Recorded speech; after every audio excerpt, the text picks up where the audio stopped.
Hello and welcome to another episode of Football Fundits. The first week of September, that's generally the international break.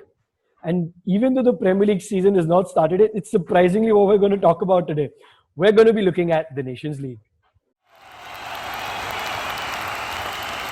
Is it the community shield of international fixtures or is it any? Why is this happening now?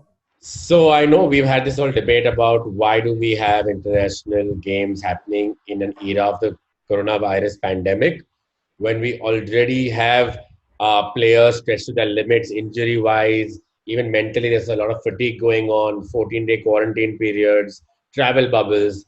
But it is actually important for the Nations League to go on because you know how traditionally your European teams qualify for the World Cup.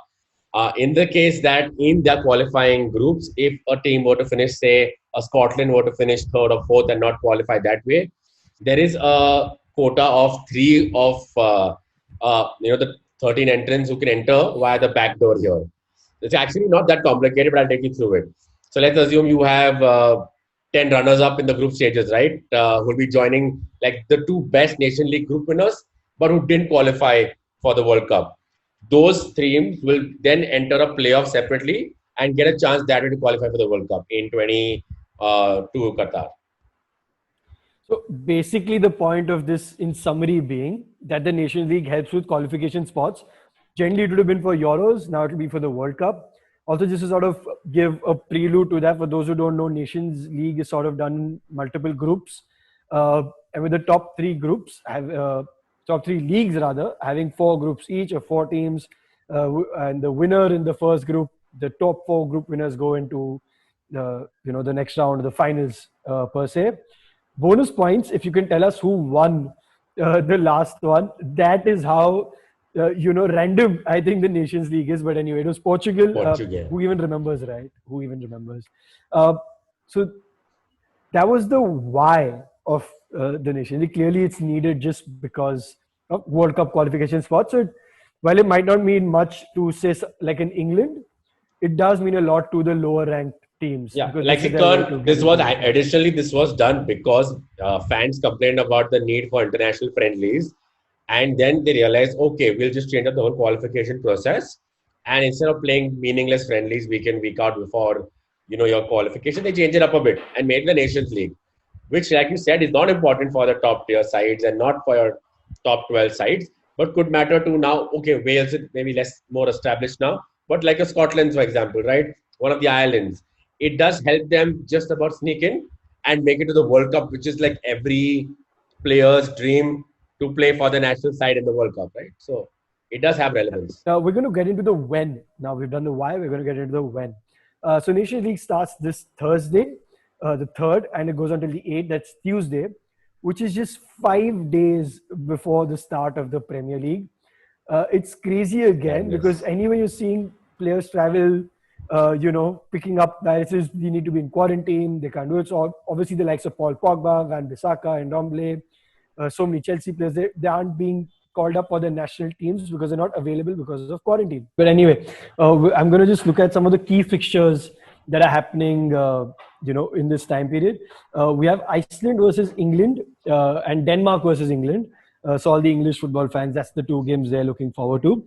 And because the Nations League is set up in a way of tiers, there's always these big games that are happening, right? So there's Germany versus Spain on Thursday, which is going to be a big, big game.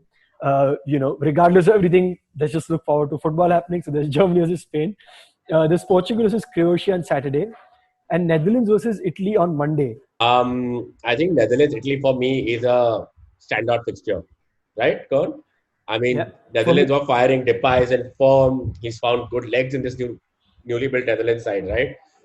We obviously have De Jong, who's coming off an upset with Barcelona. Let's see how he responds as well.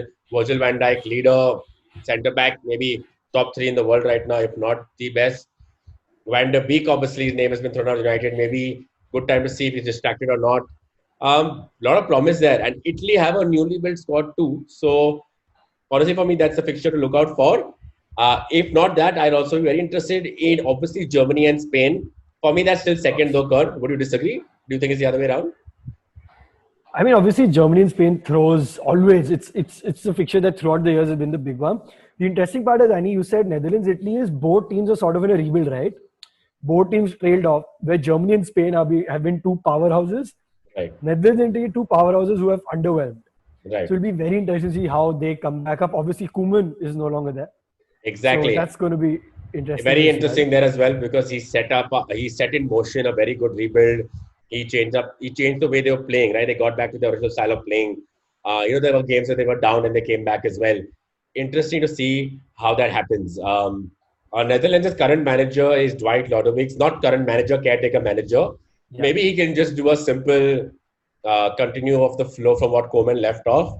But yes, interesting to see if Netherlands do produce the same quality of football. We could have a upset maybe there. Sorry, you were Maybe now the talking. Nations League.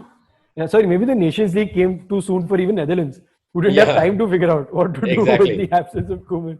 exactly. The picture that stands out for me, Annie, is France Croatia. Obviously, the World Cup final repeat, and France just has so many great players to watch, man. Obviously, Pogba misses out because he tested positive. Yeah. Martial gets a call up.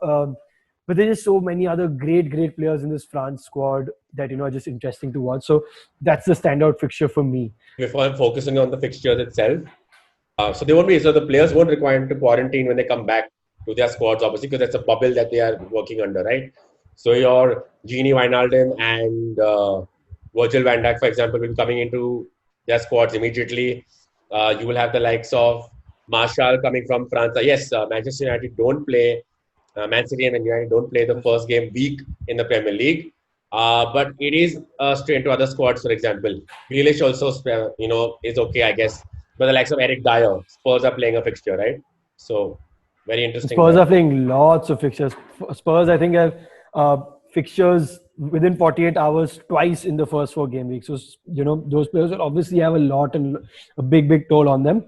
Interesting fact about the bubble, right? Because apparently the rule is that if you're already registered with a Premier League club and if you're going on international duty in this bubble, when you come back, you don't have to be quarantined, which is why there's a difference. Some people have questions. Why is Van Bissaka in quarantine, but other players can go and come back and play again? So that's the thing around it, which is why an interesting thing for United fans is the Van de Beek situation.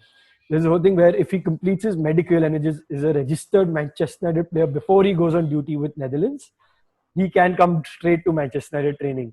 Otherwise, he'd have had to come back and then quarantine for 14 days. So it's pretty interesting how these things need to be worked around as well. You mentioned Eric Dyer, and this is something I saw the other day, and it has blown my mind. Eric Dyer has more England appearances than Michael Carrick. What? I'm just going to take, yeah. So Eric Dyer has 40 caps for England. Michael Carrick had 32. I'm not saying Eric Dyer is a bad player. I know he's had a stroke of bad luck also in the middle, injuries. I think that kind of tells you, though, why England struggles sometimes in these big tournaments. I don't know. I think that's all that I can talk about the Nations League, honestly, Annie. Any closing comments from you? And we can just then wrap this up. Just about this, that, we could, unfortunately, because of the Nations League and because of if not this fixture, the next round of fixtures, we could see a possibility of the cases in players going up, which could possibly lead to all the leagues or some of the league games being affected, if not the league itself. So we might expect a disruption in the normal way our footballing game weeks go. Interesting to see how the sporting world keeps adapting to this. Not fun times if I was in a planning committee, to be fair. All the jokes about the Nation League aside, kudos to everyone who's involved in planning and executing these games, making sure they're going ahead, the staff and everyone involved, the health officials. Yeah, man, completely agree that this is definitely going to bring in a lot of disruption. And we as fans obviously hope it does not happen, but it sort of seems inevitable. But if you see the next 3 or 4 weeks without any disruption happening, it will be nothing short of a miracle, as for me. But anyway, that is our summary on the Nations League. Let us know what you guys think. Do you guys think it is the community shield of international fixtures, or is it something that's needed, something that you're looking forward to, and a tournament that you really enjoy watching? It does anyone. But anyway, thank you guys so much for tuning in again. Stay tuned. We're going to have a lot more content coming in this week, and leading up to the Premier League, we're going to look at team previews. We're going to do a lot more FPL content, a lot more transfer content, obviously. So hit subscribe, hit the bell icon, and we'll see you in the next episode.